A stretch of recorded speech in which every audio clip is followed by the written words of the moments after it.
It kind of goes to that, like, Okay, his I have crunchy gazpacho. silenced Chris. This has never happened before. Is cereal a soup, Chris? Yes or no? Maybe. Oh, boy. Welcome once again to Free Associations from the Boston University School of Public Health, the Public Health and Medical Journal Club podcast for anyone who is as confused by the latest health study as I am by 24-hour cookie establishments. Do you guys go to these places? I don't, but I'd like to. I don't understand. Chris is handing me cookies. Did they come from a 24-hour cookie establishment? No. How do these places stay in business? So my kids go to these. These are these places that are open I don't know if they're open 24 hours, but they're open really late, selling only cookies. Well, if you put it next to a marijuana dispensary, I bet it would be a That's what I great was going to business say, model. but I didn't want to implicate your children. That is Next to ice cream and pizza restaurant. that is a new development, though. The marijuana dispensaries. So the cookie places have been around for a long time. Anyway, I've never understood how they stay in business selling only cookies at 3 a.m. But anyway, I am Matt Fox from the Departments of Epidemiology and Global Health at the Boston University School of Public Health, and I am joined once again by Dr. Christopher Gill from the Department of Global Health. Welcome, Chris. Hi, Matt. And I am also joined by Dr. Jessica Liebler from the Department of Environmental Health. Welcome, Jess. Thank you. Hi, Matt and Chris. And as a reminder, if you could head on over to the Population Health Exchange website at www.pophealthex.org. That's BU's hub for lifelong learning. You'll find lots of interesting stuff there. And I think Nick is auctioning off his doodles there. Is that right, Nick? Are you auctioning art? He says yes. No, he's not. And also head over to your favorite podcast app where you can give us a 5-star rating or 4-star rating or nothing below that, really, right? We don't want it. We want. It's capped. We've capped it. The scale goes from 4 to 5. So you can choose either one. But that helps other people find the show. So let's get into the show.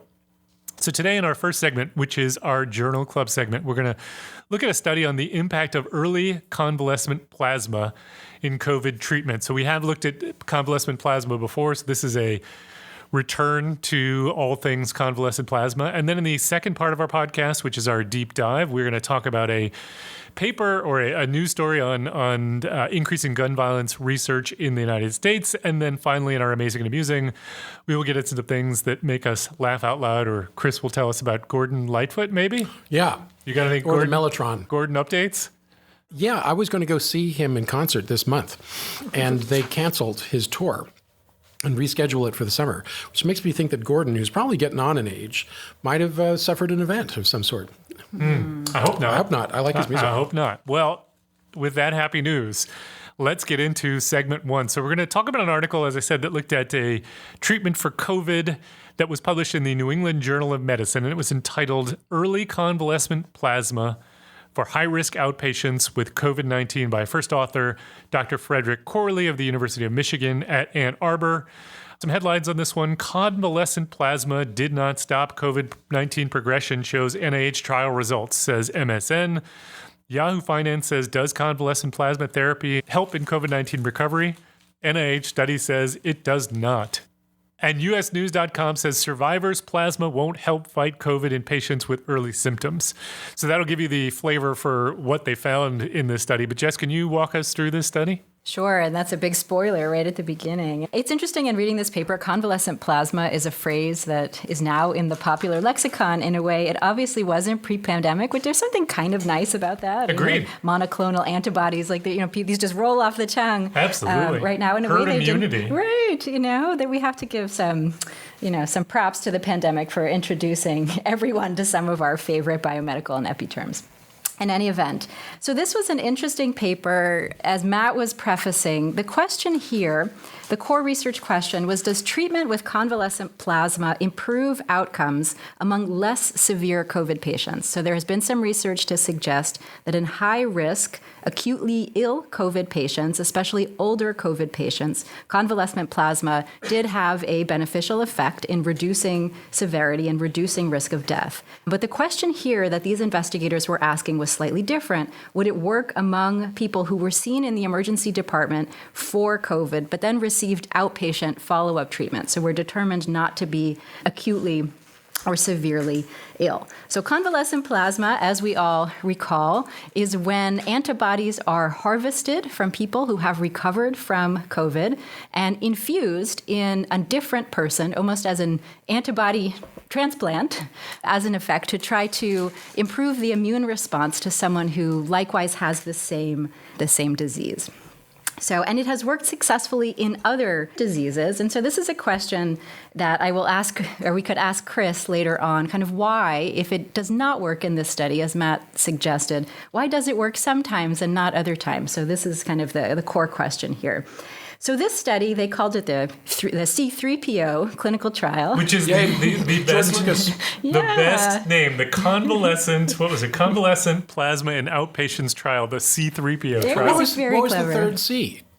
I don't know. Convalescent, COVID convalescent, cool plasma. Yeah, I don't know. I think they liked the Star Wars metaphor, but they couldn't actually find a third C. So I think you're right. I'm going to call foul on that one. Like you just hold the C for a little bit. COVID. It's like the Who. Right. So the 3CPO clinical trial, coolly named, phase 3 trial was single blind. This was a multi-center trial with patients, as I said, who were admitted to the emergency department but were determined to be stable for outpatient care. And these patients were randomized to either receive an IV of convalescent plasma with a high titer of antibodies to SARS-CoV-2 or a placebo. And I thought it was actually clever in this paper. They described the placebo in great detail to show that the color of it and the substance of it and the packaging was going to match what the convalescent plasma IV looked like. And so these were IVs that the patients received. Their primary outcome was COVID disease progression within 15 days after ED admission, as measured by a few factors: hospital admission for any reason within this 15 days post-COVID, seeking emergency or urgent care, or death without hospitalization. They also looked at a series of secondary outcomes, including progression to most severe states using 2 separate scales of COVID disease progression, so kind of progression to these worst-case COVID outcomes. Also, the number of hospital-free days after hospitalization or death from any cause.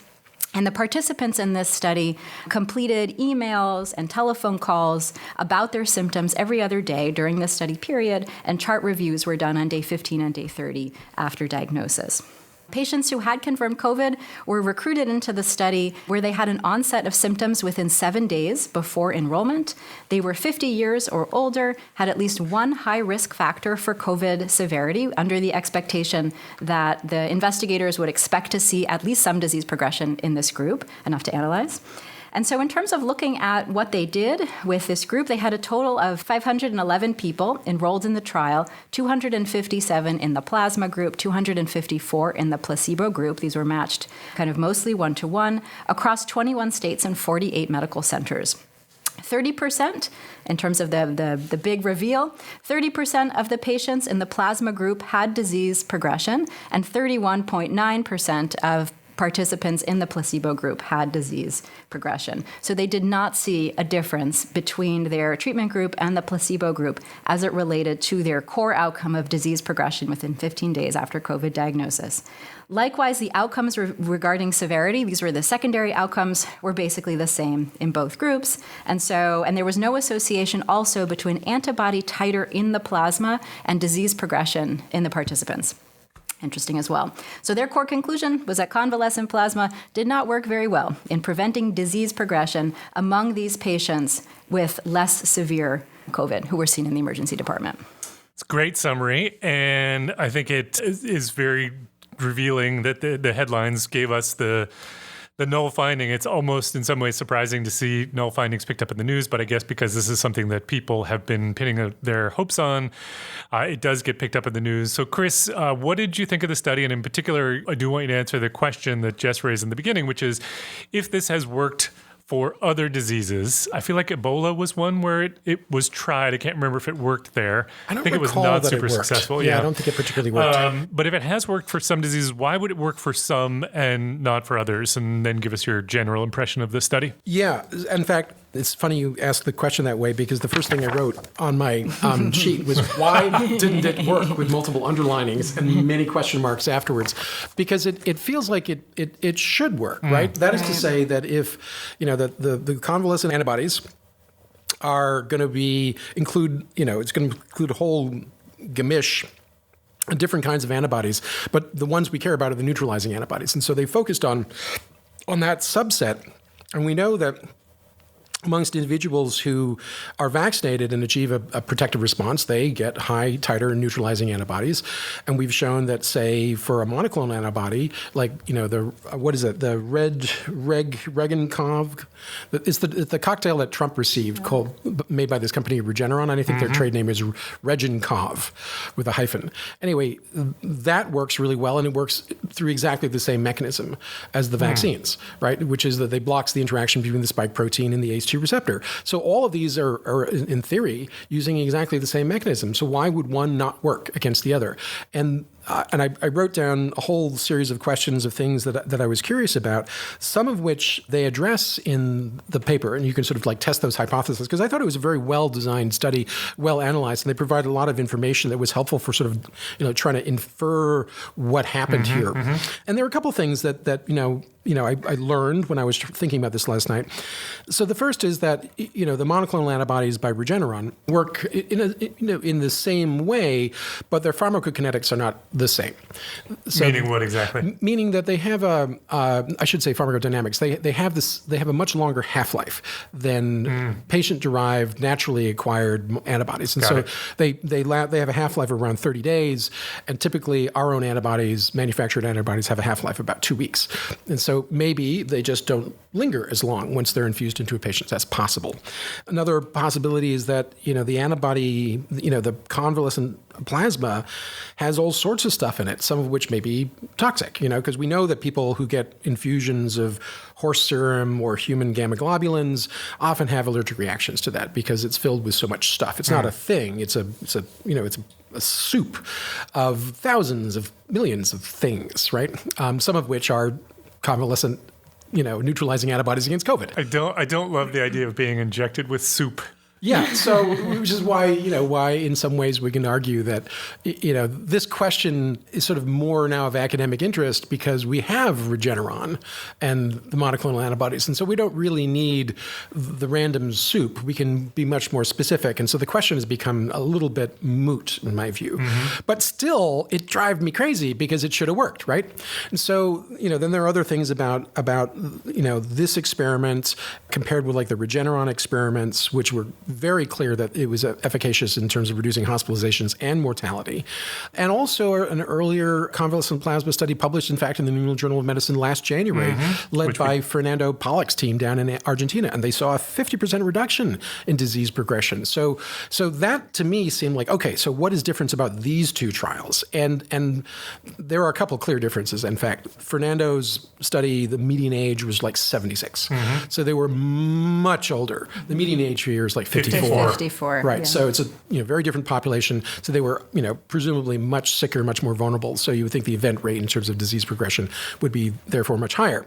So that's one difference. The timing of the administration of the monoclonals in Fernando's study was much earlier. Like their median time to infusion relative to the onset of symptoms was 30 hours. Whereas here it was like 4 days. 4 days. And so you could say, well, maybe antibodies would have worked if you'd given them early enough. And they just waited 4 days, and now it's too late because the snowball has triggered the avalanche of immunologic damage that's going to just blast that village at the bottom of the mountain, and it's too late to head it off.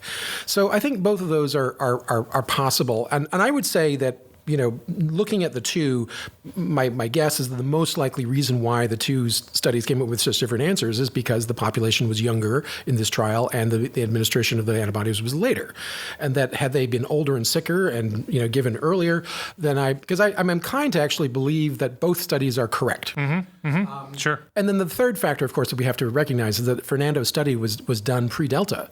And they don't make any mention of which, variants were present here. And so it could be that the antibody titers titers, the antibodies work less well, in the face of the more aggressive variant. I don't know. It would have been nice actually if they'd provided those data, because they did do a PCR on every individual, so they could have, in theory, genotyped those. Right. But anyway, those are sort of my theories and reactions to this. So I think the point you raised there gets to one of the things that I think we don't spend enough time thinking about in epidemiology, which is that trials ask very specific questions, even in cases where we often don't realize the specificity of the question that we're asking. And here it's a very specific question, and the question could be varied and you could get a different answer.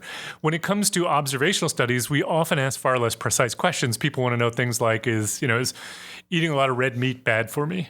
Well, the answer to that question may depend a lot on how much red meat have you already eaten in your life, or what's the rest of your diet looking like, and how old are you, and all these things. But we don't ask those questions because they're so hard to ask. Whereas in trials, you specify up front.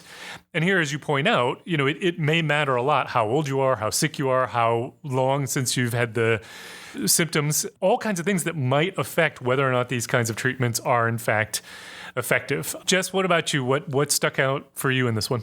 Yeah, I mean, I also agreed this was a well-done study, and what I came to in the lack of kind of sophisticated biological understanding was thinking of the timing as it related to Delta. And so this study, I think, took place, it was maybe April through February, of 2020. August 2020 through February 2021.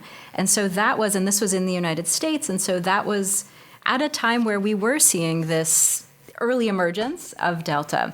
And so the question, that was the question in my mind, was it just that the patients were infused with antibodies to a variant that was different from the variant that they actually were infected with? Which might be a good explanation for why they didn't work. Maybe. And I would have, like you, I would have wanted to see that. Would have been cool. That would have been the kicker to kind of know so if not that just was like the case. the variant of the the person who had the disease, but it was also be interesting to know what the donors had been exposed to. And the donors were collected earlier. So the donors were collected prior to their study period. And so they made the point later that for this to be effective, if it is going to be effective, you have to try to make it as similar as possible that the donor and the patient have the same variant.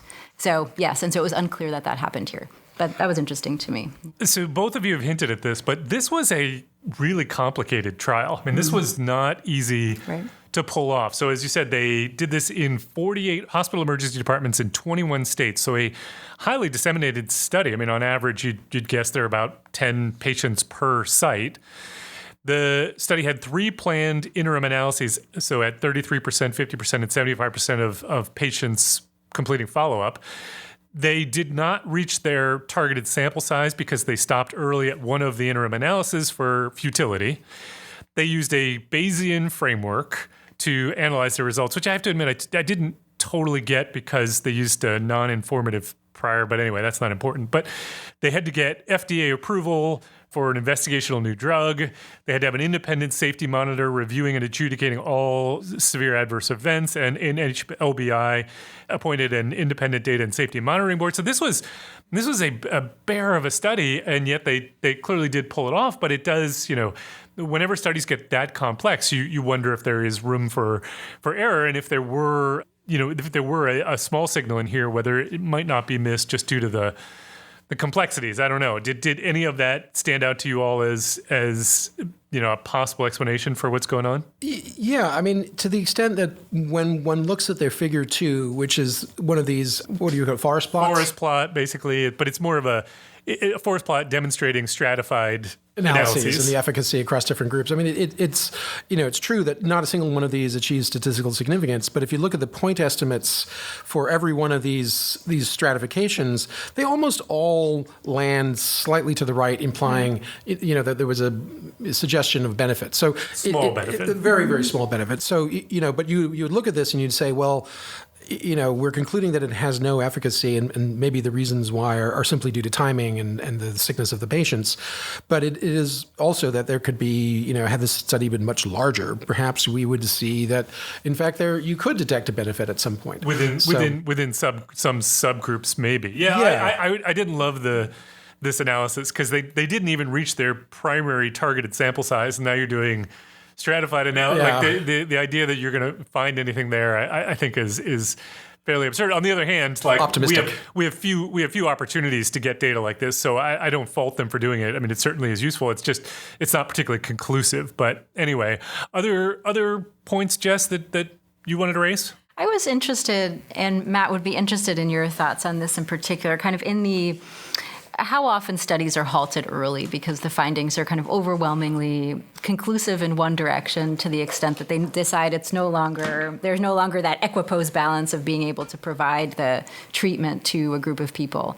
And it's interesting to me because I feel like, again, I don't read a ton of articles in the medical literature. And so the idea that a result would be, especially in the context of a COVID study where this is a talked about topic, that it would be terminated early, reflects a strong signal. Yeah. A strong signal in their primary analysis. And so I was wondering if either of you had any thoughts on how often that happens. Like, do we view this as something that this happens all the time, or this is something that we kind of should take note of? I wouldn't say it's common, but I definitely see studies being stopped early, but usually not for futility. It seems like the ones that I read are stopped early because there's an early signal, and then it becomes there's no equipoise to withhold the treatment from the placebo group. But I don't know that I've seen very many studies stopped for futility. Chris, have you? Not too many, no. Yeah. No. I mean, I do recall, I think, wasn't one of those HIV prevention studies in Africa that you based your 702 course about STD prevention as prevention of HIV? I think one of those was stopped for futility. Definitely possible, but I could be making that up. Yeah, but still, the fact that we're not coming across a lot of them. And, when we pull these studies, at least as I do, I pull them that are interesting based on the title. I never look at what the finding is because I don't want to be influenced by that. And so the fact that we haven't this is the first one we've come across in the time we've been doing this suggests to me it's not that common. Yeah. There was a recent clinical development program that was stopped because of futility, which was the CureVac mRNA vaccine, which was to be the third of the mRNA vaccines licensed. And they pulled their file from FDA about 2 weeks ago because it was clear that there was no scenario where their vaccine was going to meet the efficacy endpoints required by FDA. Interesting. And was it a very different kind of vaccine? Well, that is the $300 million question. I'm not going to quote my source on that, but apparently the trial was really expensive. Of course, that doesn't surprise me. So, and I've heard a number of different explanations for why it didn't work, such as Delta, but it's. I had thought of the mRNA vaccines as sort of like interchangeable as a class because Pfizer and Moderna behaved so similarly. But I guess what the CureVac study is or the CureVac experience is telling us is that is not necessarily true, that there are other things going on here. Some have said, for example, that, it's all about the dose. Like Moderna has a higher dose than Pfizer, and that is true. But, from what I've seen in other clinical trials of different vaccines, the dose tends to be not that important a factor, that it's, usually we're giving a maximum dose anyway. And so we're kind of asymptotic in terms of the immune response. And so it's more likely that there are other things about the vaccine composition that we take for granted, but could be really important. For example, the vaccine, the mRNA strands in the vaccines have to be constructed very deliberately because the mRNA by itself is a reactogenic molecule and will trigger lots of side effects. And so this is the seminal discovery of Caitlin Carrico, who found that different species, different sources of mRNA were more or less likely to trigger a nasty side effect in the recipient. And she was later on able to track that down to the substitution of certain nucleotides in the RNA sequence that gave the same information but were less reactogenic, and basically labeled this strand as being host origin, human origin, as opposed to bacterial origin. And that changed the reactogenicity profile. And then certain, extra, nucleic acid modifications did the same thing that would make it less reactive. So that means that the companies, when they're devising these vaccines, have to make decisions about how exactly they're going to write this modified string of mRNA. And that's going to be proprietary and therefore almost certainly different between the three companies. So that's point number one. Point number two is that those modifications are going to change the hydrogen bonding characteristics of the mRNA. So the mRNA, is, we think of it as a string of information, but in vivo, when it gets into a cell, it's going to coil up on itself like a protein and turn into kind of like a woolly ball, tangled woolly ball, right? And that woolly ball of sort of tangled up RNA has to then engage with the ribosome and transcribe into a protein. And so different woolly balls are going to engage with that ribosome more or less efficiently. So it's like could be that the tertiary structure of the RNA molecule, once it gets into a cell, also makes a big difference. So, all of those things, those two factors may, because if your RNA gets into a cell but doesn't efficiently turn into protein, right, which we assume it does, then it's not going to do any but good. then it's not going to be as effective as a vaccine. So it's not the dose so much as was what is the tertiary structure of the RNA. Could be, so that's been theorized to be an important factor. And then the third one, of course, is that these RNA molecules by themselves cannot be naked in the plasma when you inject it. It cannot be. Right. You have to put it in these little lipid nanospheres to protect it from your own enzymes, which know that RNA floating around in the bloodstream is bad news and should be destroyed on contact, right? Because it's usually coming from a bacteria or virus like COVID. In this case, it is coming from a virus like COVID. So they have to be shielded, and so the chemistry of creating those lipid nanoparticles is also proprietary and is likely to differ between the three companies. And so there are other things beyond just its coding for spike protein that go beyond the more simple model of that. That's what determines the immune response. I think we've now learned that there's a lot more to it. And on top of that, we should also acknowledge that the CureVac people were really hit by Delta hard. And so they had a much more difficult challenge in terms of demonstrating efficacy than Moderna and Pfizer, who are all dealing with the Wuhan variant, the original wild type strain. So the world shifted on very CureVac. different experiences. Yeah. All right, so let me then, the last thing I wanted you to comment on, and I'm going to use a Chris-ism here, and I'm going to read this into the record. This is from their discussion. They hypothesize some reasons why they didn't find a benefit, and they say, the lack of efficacy could have resulted from insufficient dose of plasma or titers of neutralizing antibodies, timing of administration, selection of patients, or presence of potentially harmful components in the convalescent plasma administered. Did we cover all of those? Were those all in the list of things we hypothesized? Well, the toxic components, there's some evidence of it because there was a higher rate of mortality. 5 people died in the convalescent versus the 1 in the placebo group. It was not a significant difference, but it was certainly a potential signal. Yeah. And they also reported that there was a high incidence of infusion-related side effects, which of course is obvious, right? Because infusing saline has very few side effects. Infusing a complicated witch's brew of all sorts of stuff is going to do who the heck knows what it's going to do. So maybe added toxicity compensates for clinical protection. That there's a two forces countering each other. And then lastly, because the primary outcome was not adjudicated, some treatment failures may have resulted from conditions other than the progression of COVID-19. I mean, that seems to be possible, but it doesn't seem to be likely to be an explanation for the differences. I agree. Yeah, no, I agree. Yeah, I think case mix and patient selection and timing probably explain a lot of this. I do too. All right. Well, we're going to move on then. But before we do, Chris, since you raised this issue of soup, I have to ask you a question that's being debated in my household right now. Chicken soup versus lentils. Is cereal a soup? Jess, what do you think? Why not? Because it's crunchy. But it's floating it's true. Material in a brothy substance. It kind of goes to that, like, okay, crunchy I gazpacho. Silenced Chris. This has never happened before. Is cereal a soup, Chris? Yes or no? Maybe. Oh, boy. Nick, yes or no?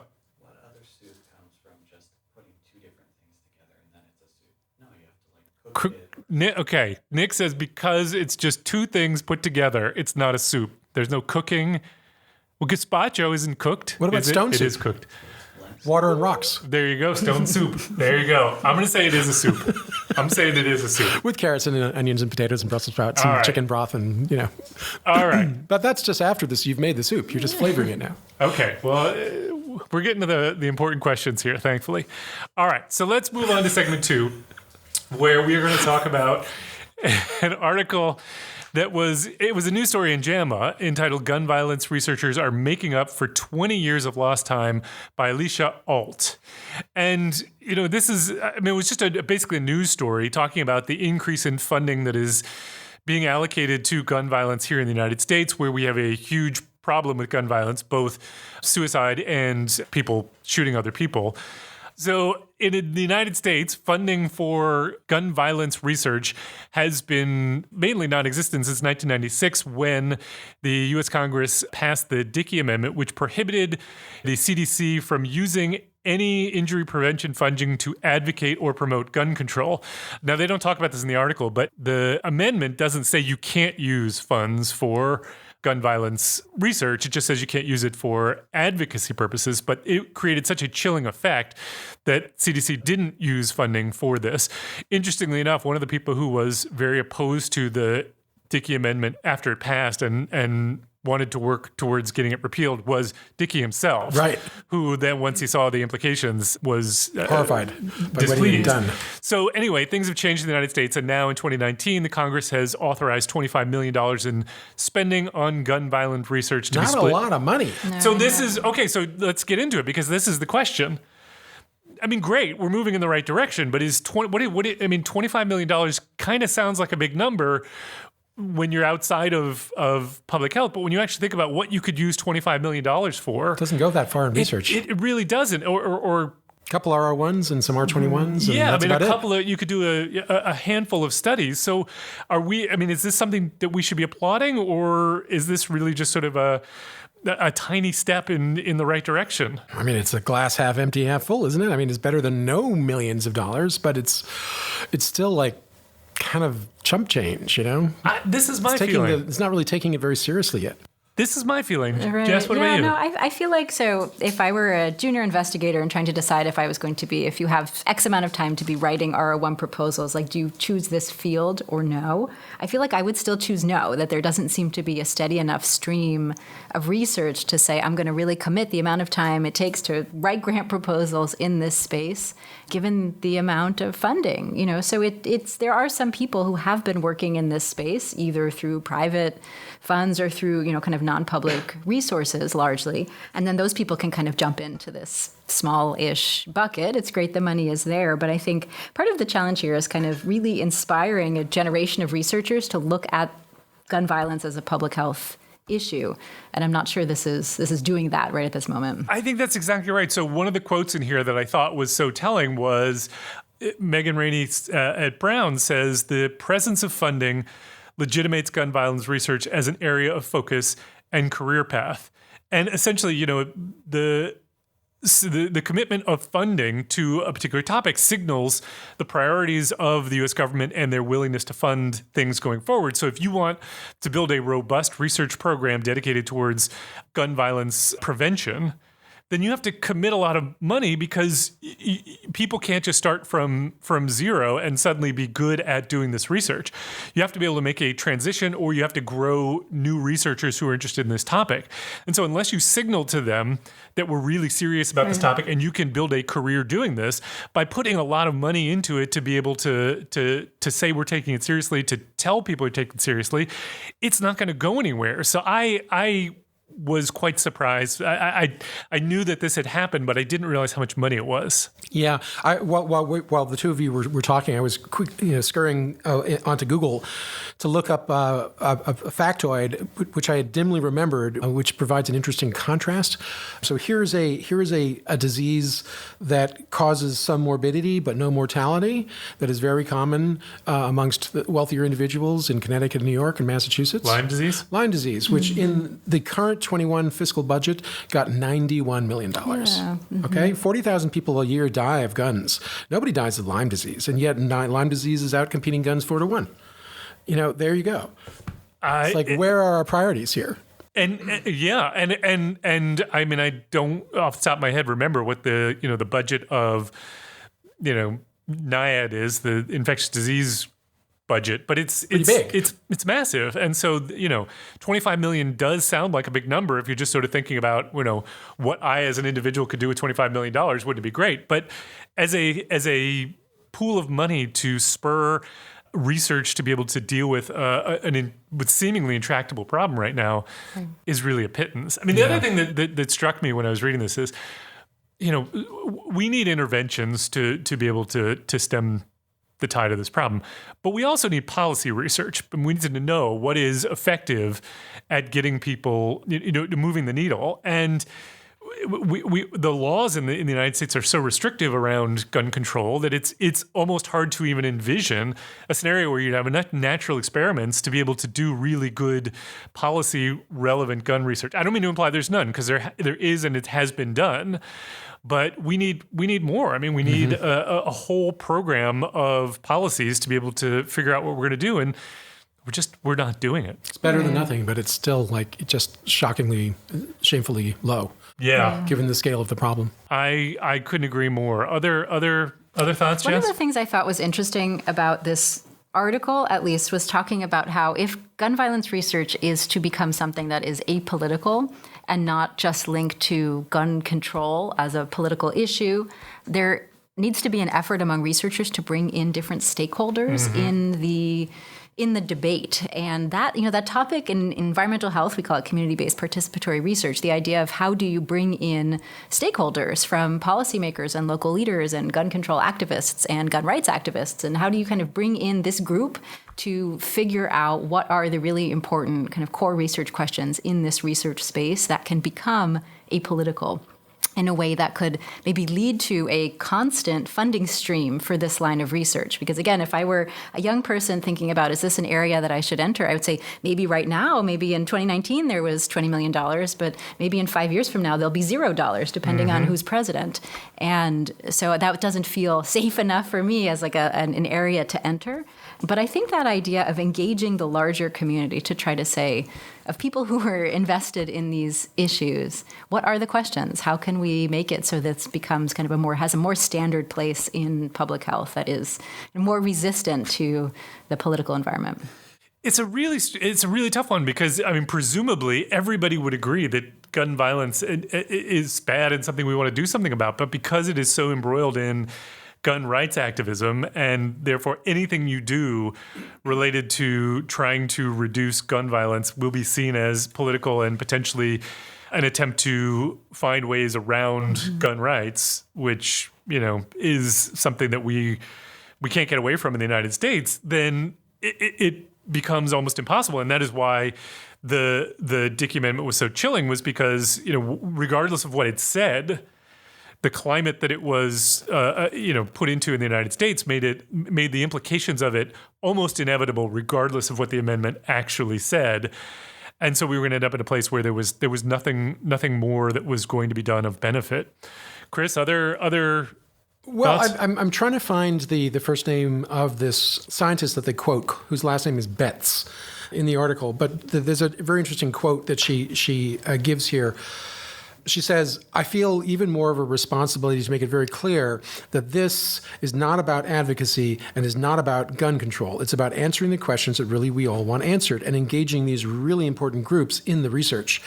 And I thought, that was a very sensible comment that she made, because she's really getting to the crux of this issue, this discourse, which is that, how do we do gun research without making gun research all about gun advocacy?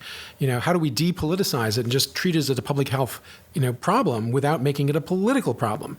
I'm not totally optimistic that we can at this point, but that, in order for the field to move ahead, we can't be in the situation where the $25 million that is appropriate to do this research is a line item from Congress, as opposed to part of, NIH's discretionary budget to say, these are the priorities that we are going to focus on, and Congress has no oversight over that other than the total number that NIH gets.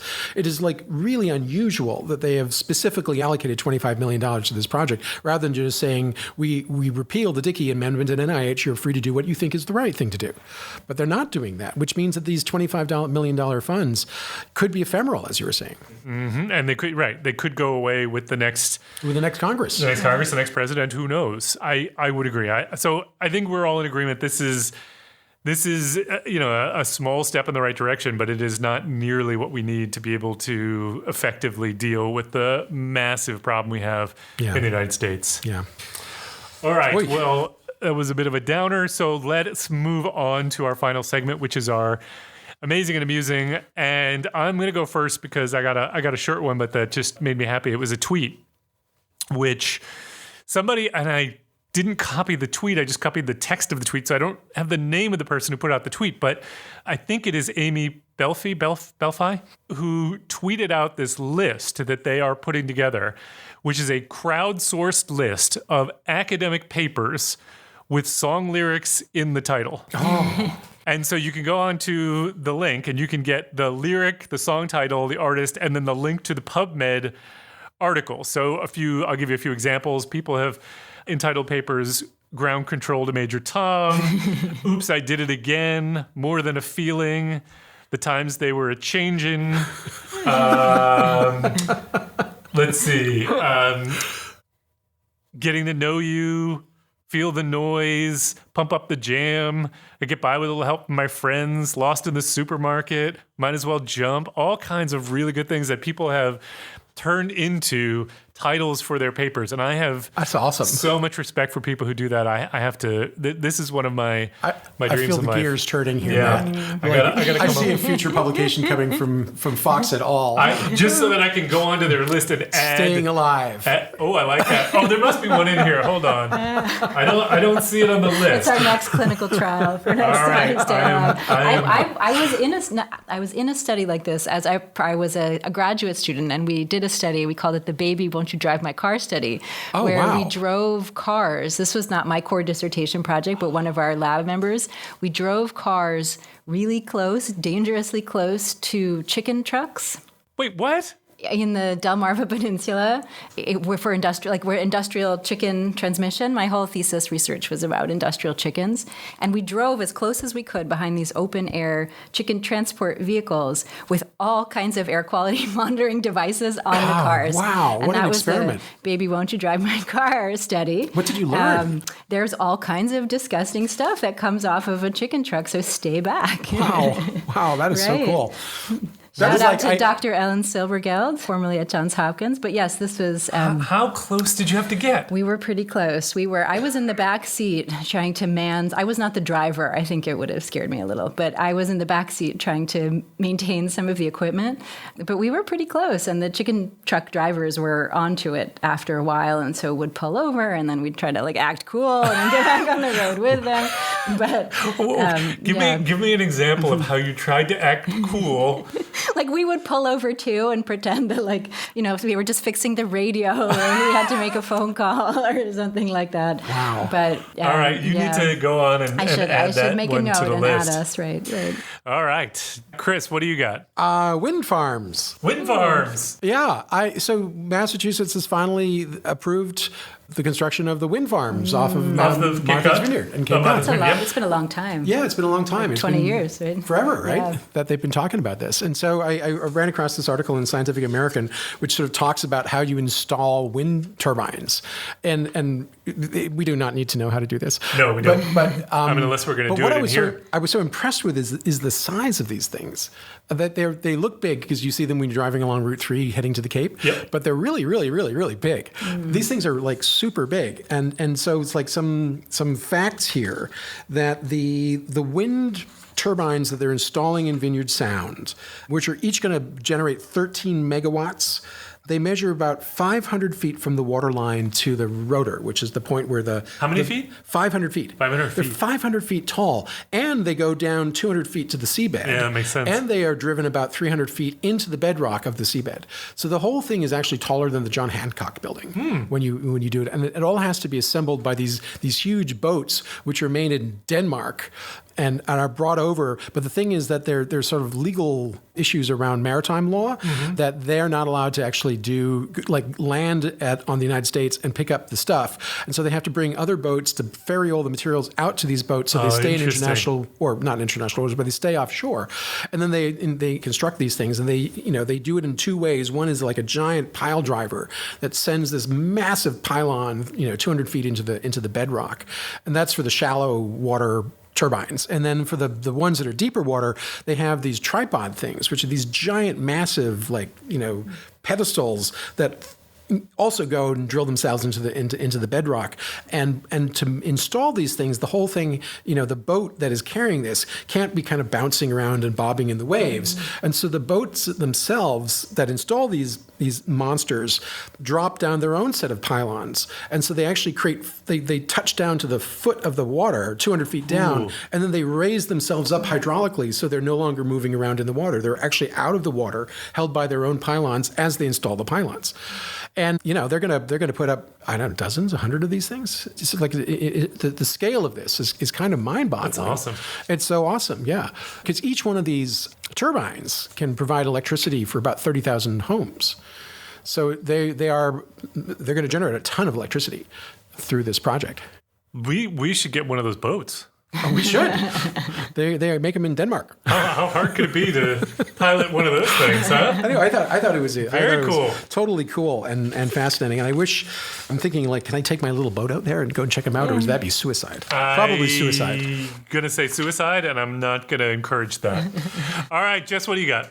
Something a little different. So this is a study out of the University of Nebraska at Lincoln that was published in early August that was looking at the first few months of the pandemic lockdown in Los Angeles. So from March to May 2020, and looking at mountain lion movement in the greater Los Angeles area during this period of time where people were not moving around. And so this was interesting because obviously I'm interested in these kind of environmental corollaries of the pandemic and in people reducing their mobility specifically. And there have been a good amount of studies now that come out looking at air quality and how air quality changed because of reduced commuter traffic, etc. So this is one that was looking at animal habitat and how animal habitat shifted. And so the authors approached this study under the hypothesis that mountain lions would be moving around a lot more when people are not moving, because some of their movement is hampered by human mobility. And so if people are kind of staying put, they're just going to be roaming free. And actually, they found the opposite. And these mountain lions were tracked, I think, like some of them for almost 20 years, like they had a tracking device on them. And their movement was dramatically restricted during the pandemic, which I is have a hypothesis. Counter. What was your, and I'll tell you what theirs was. But Well, I just wondered, is that because people actually were home during the day, and so the neighborhoods where these mountain lions might be, now there are humans around, whereas during the day they wouldn't have been there. Interesting. So the authors didn't suggest that, although that certainly could be. What they were saying is they were thinking that there is an evolutionary benefit to not moving, to stasis. And that is kind of shared by all animals, that if you don't have to roam around, you're not going to. And so the part of the reason that the mountain lions were roaming around so much was because of human presence. And so maybe they weren't able to go to all the spaces they wanted to, and so maybe they had to take longer distances to get from point A to point B. And so when people were not moving, they were able to be more direct and intentional in their movements, and so they restricted their habitat in a way that was kind of unexpected kind of makes sense. and interesting. And it'll be interesting because I'm sure there will be ecologists who will look at other animal species like wild birds, for example, or wild rodents to kind of see how their habitat was shifted during a period of dramatically reduced human movement. Now that you say it, it does make sense, because I certainly don't move unless I have to. Right. I mean, I think we see it too as people, right? You're not going to go and jog if you don't have to. Absolutely. For some reason, right? Absolutely. Right. Well, that's very cool. Anyway. Did either of you see this YouTube video that floated around a while ago about this guy who encountered a mother mountain lion and her cubs on some backwoods trail in Utah? Nope. I feel like I did, and what he happened? like beat it up or something. Was that? Well, he for some reason he's got his cell phone out and he's videotaping his hike, and up in the distance you see a couple of mountain lion cubs kind of trotting across the path, and he's like, oh. Because shortly afterward, there's Mom, and Mom is not amused to see him there. And the rest of the video, which is about 7 minutes long, is of him walking backwards with the mountain lion in his face the entire time, snarling and growling and looking like it's going to pounce on him. Yeah. And he's like throwing rocks at it and trying to dissuade it. It just will not leave him alone. And eventually he gets away because obviously the video was retrieved. Well, it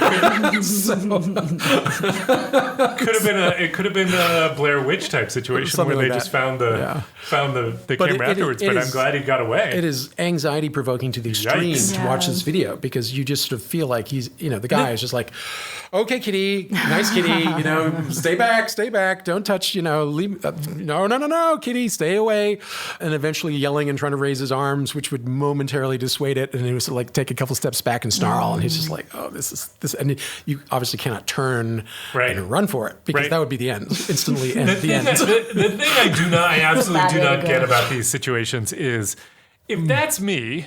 First of all, I don't know what to do. But the one thing I'm not going to do is keep my cell phone camera on. Right. I'm going to be very focused on staying alive. You might throw the cell phone at the mountain lion to see if that will dissuade it. Exactly. I've never understood these people who videotape these harrowing situations and how they're not that they do it, but how they manage to even think to do it. Yeah. It's bizarre to me. Anyway, that On is that note. the end of our program. If you've got any feedback on this or any other episode, or you want to suggest a study or a topic for us to take on, you can tweet us at @PopHealthyX, or you can tweet me at @ProfMattFox, or Don at DThea1, or Chris at ID.Gill, or you can find us on the Population Health Exchange website at www.pophealthyx.org. So we want to thank Leslie Talali, an Assistant Dean of Lifelong Learning at the BU School of Public Health, for supporting the podcast, and Nick Guler for sound editing and soup adjudication. Thanks for joining us. We hope you enjoyed it, and we hope you will download our next episode.